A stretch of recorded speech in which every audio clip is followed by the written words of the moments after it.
Courtier City Expats Club is a non-profit social organisation and our speakers are volunteers. The club as such assumes no responsibility or liability for the professional reputation of or the quality of services provided by the speaker today.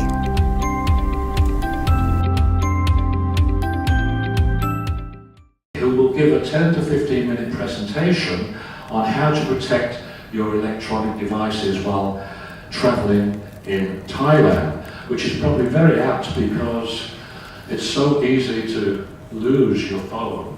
I know I did once and it slipped out of my pocket on a bus in Bondi, and you feel absolutely naked without it. All your information's gone, your banking information, etc., your password. So it's very timely, so please welcome Bud Dooley.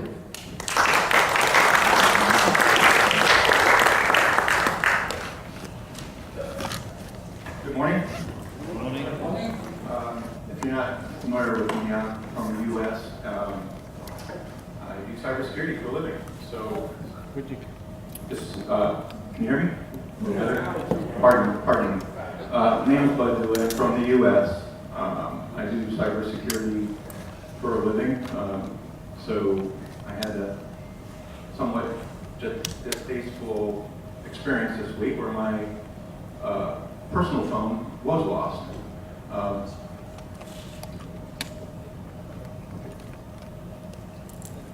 Let me know if you can't hear me.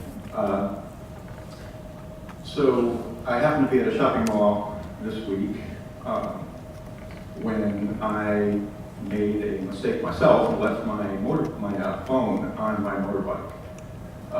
It was not visible. I have a video to show you, and I'll go through how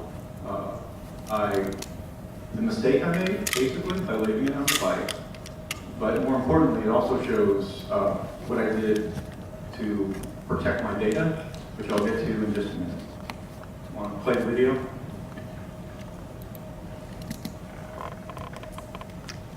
So I had just parked my motorbike. I was running into a store for no more than 3 or 4 minutes. It's this bike in the bottom of the picture.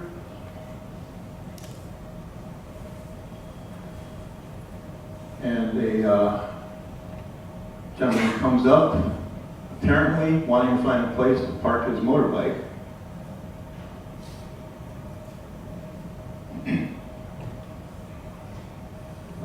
This, by the way, is a phone video of a security camera at the building, so it's a little less quality than the original, but he appears to be looking over at my bike for a moment, then he pulls in very close.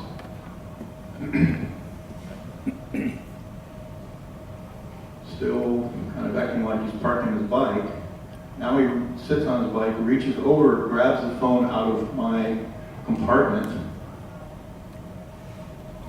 looks at it, puts it in his front basket, and drives away. So I'm going to explain a little bit about what he actually did here in a moment, which might change your perspective of what you just saw. Go to the next slide. So again, I'm just going to cover how to protect your mobile devices. As we all know, we have a lot of personal data on these devices today. And as Ray mentioned, you feel naked without it. Next slide. Thought this was humorous. Next slide.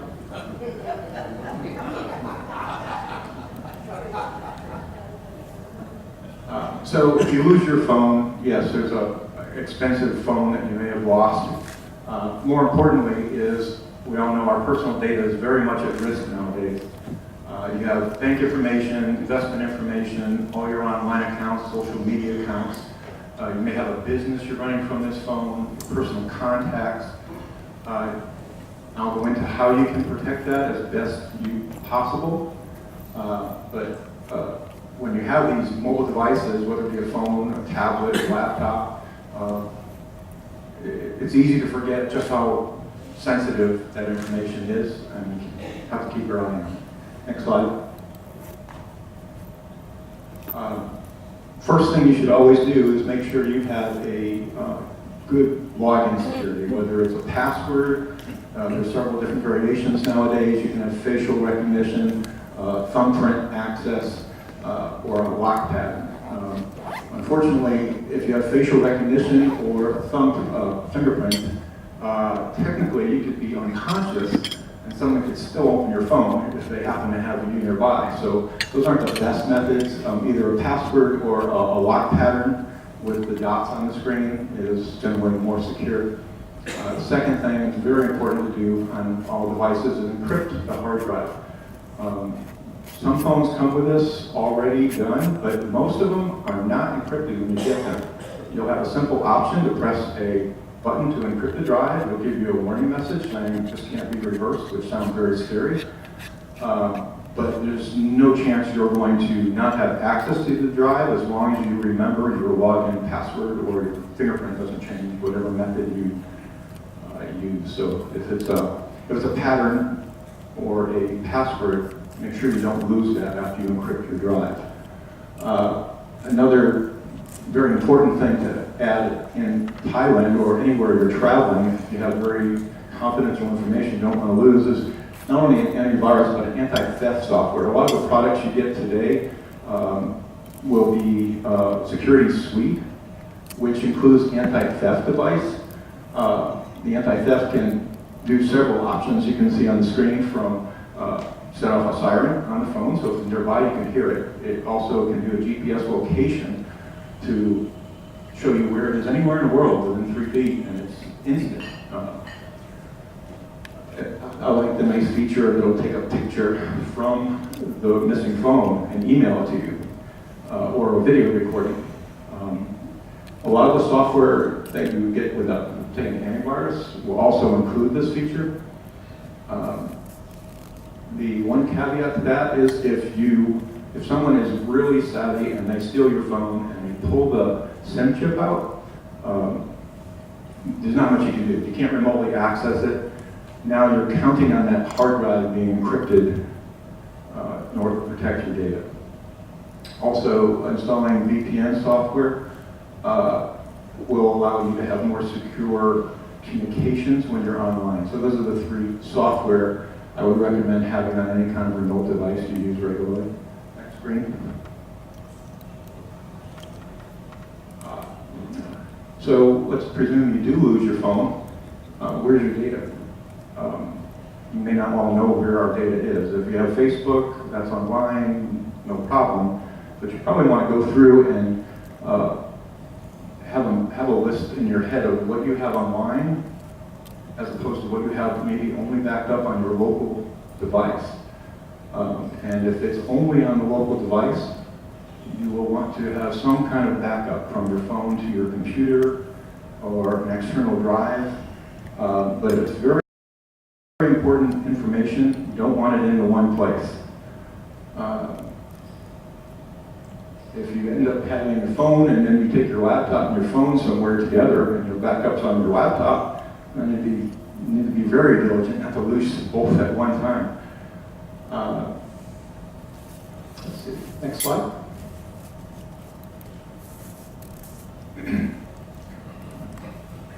Other utilities that you should, or services you should install or uninstall on your device is to eliminate anyone being able to get on your access to your data while you're actually using your phone. Minimize what's installed. A lot of features will automatically make you vulnerable, even if they're very useful services. So if you have a phone you had for a long time and you've installed 100 programs and you're only using 10 of them, remove the other 90. That'll reduce your risk of any type of issues coming up. If you tend to have your Bluetooth or your wireless connected, be aware of that as well. That's another avenue that someone could break into your device. The antivirus and security suites generally will tell you if you have a vulnerability. For example, if you've shared out your drive to someone, intentionally or not, the antivirus and anti-theft software will identify that and warn you of a risk and tell you how to mitigate it. Make sure you apply updates, mostly standard stuff, but you may not be aware that when a virus comes out or a new vulnerability comes out on a device, it's published not only how you fix it, but at the same time, the criminals are being told exactly how to break into your device. So when those patches come out, the week or two after something is made public, is the time when most of the hackers will make an attempt to get in devices, because virtually everybody's got that vulnerability on their device at that time. Next slide.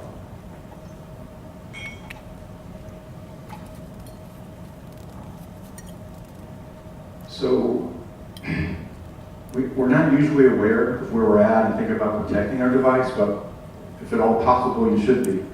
If you can park your vehicle somewhere in the light, if you're aware of an area that has cameras in case something was to happen, not just losing your device, but an assault.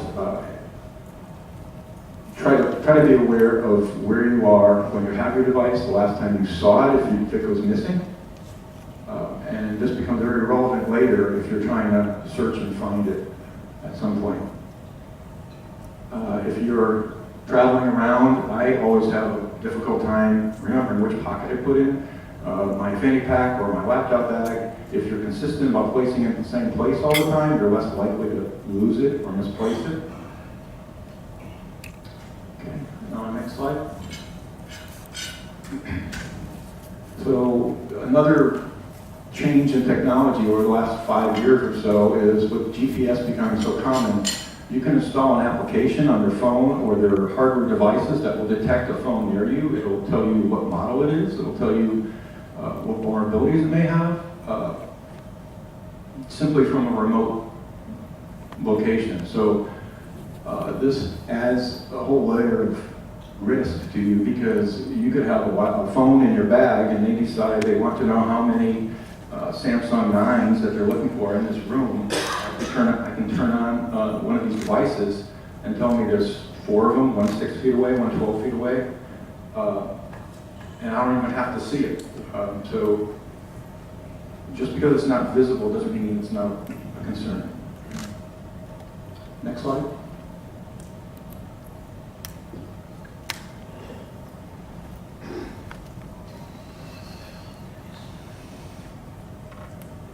So getting toward the end here. So what are you going to do if your device is missing? Do you have a plan? Is your data backed up to a cloud service so you don't have to worry about restoring it? But most people don't prepare that part very well. When you start looking for a missing device, you're going back and tracing your steps. Note any cameras that might be in that area. This will become relevant in just a moment when I explain why. Get an address, etc. In my case, I had pretty good security on my phone. I had all the anti-theft on it. I had the antivirus. The drive was encrypted. So part of my worry was alleviated that no one's getting onto the data on my phone. However, within 10 minutes, they had pulled the chip out. So when I tried to call the number, it said not in service. So that was an indicator right away that I didn't need to keep looking for the phone. I needed to go try and find a security camera to see what happened. So that's probably one of your early attempts that you want to do if you lose your phone, is borrow someone's phone and try to make a quick call to it. And maybe a simple, someone will pick up and say, oh, I found your phone and it's over here. Another area that I found very helpful is most of the shopping malls have a lost and found department here. Terminal 21 has just put in, it's a very early new mall, but there's a lost and found. Almost nobody who works in the building knows it's there. It's in the loading dock outside the mall. It does take a little time to find some of these lost and found places and ask some questions. In the case where I had lost my phone, there was a building security team, so you can go directly and speak to the team there. They're somewhat helpful, at least they attempt to be. I'll go into that in just a second. Next slide. So in my case, I realized my phone was lost, taken, and I know roughly where I was. It was only a 4-minute period. I didn't expect to be in the store very long. As it turned out, once I identified that the phone was actually taken, I went directly to the police station. The security team at the mall was closed that night, so by going to the police station, I was able to file a report. But surprisingly to me, the police don't really do anything at that point.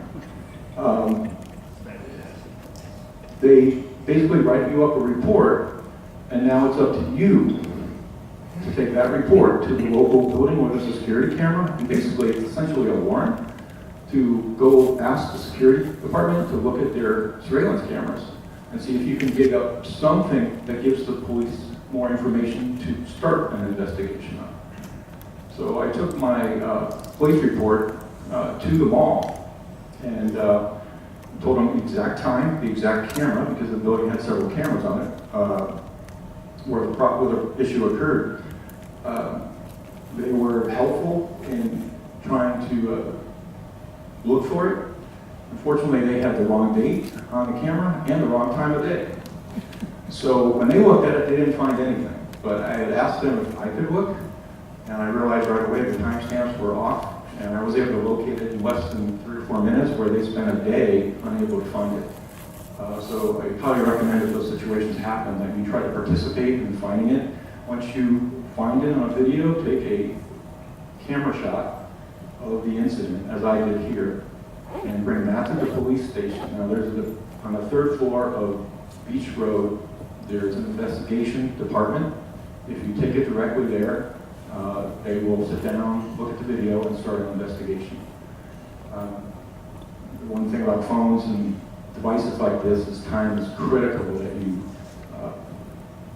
try to resolve this as quick as possible. Had they been able to get a police report and the surveillance camera done within an hour, I'm pretty sure I would have caught the guy going out of Tucson Mall one door and walking in the other side and selling the phone. But that didn't occur. It took me more than a day, at which time it was a little difficult to move forward. It does seem like your mileage may vary with the investigation team. You may want to give them a motivation to expedite. Anyway, the last point there is that with that police report, there's another benefit. I was able to take the police report to AIS and gave me a new chip in under 5 minutes. I have my other phone back up and running, same phone number, same service, no charge. So that's another perk. Next slide. So I started the brief on this. Make sure you do a backup of some kind on anything that's recorded on your local computer, local phone. We always assume we have that phone with us, and whether it's personal data, access to anything you've downloaded, whether it be a very sentimental picture, you want to, personally I do it once a month. I back up everything I have on my phone to my laptop, and then my laptop I make a backup of that onto an external hard drive once a month. Change your passwords as much as you feel is necessary. If you get emails that are mysteriously saying someone tried to reset your account, that might be a problem. But I would, especially if you lose your phone, I would recommend you change your passwords immediately, just to be sure you protected your account as best you can. Next slide. This is basically a summary of what I've just mentioned. I can answer more questions after the meeting, but we're not going to have a question and answer section at this time. Hope this helped everyone. A little bit of a lesson learned for me. Don't leave your phone sitting, even for 2 minutes. I'm going to show that video again to give you a different perspective of what may have happened. You can go back to the video.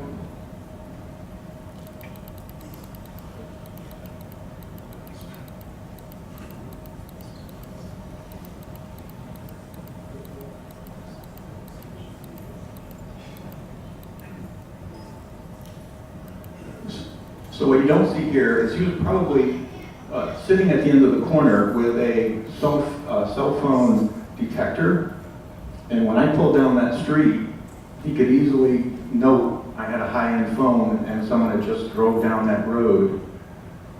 So he conveniently watched me go in the store, then pulled up and played the little game of parking next to me. And he probably had a detector on the front of that bike mounted where he didn't need any hands on it to show him exactly where it was.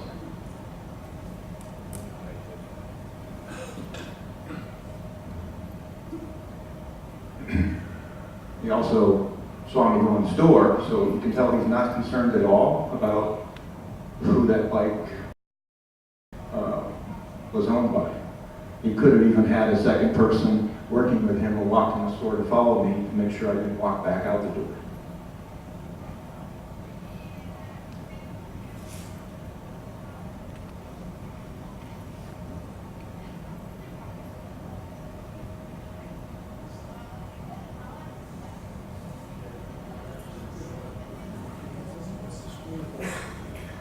All right, well, I hope this helps someone else not have this issue. Thank you.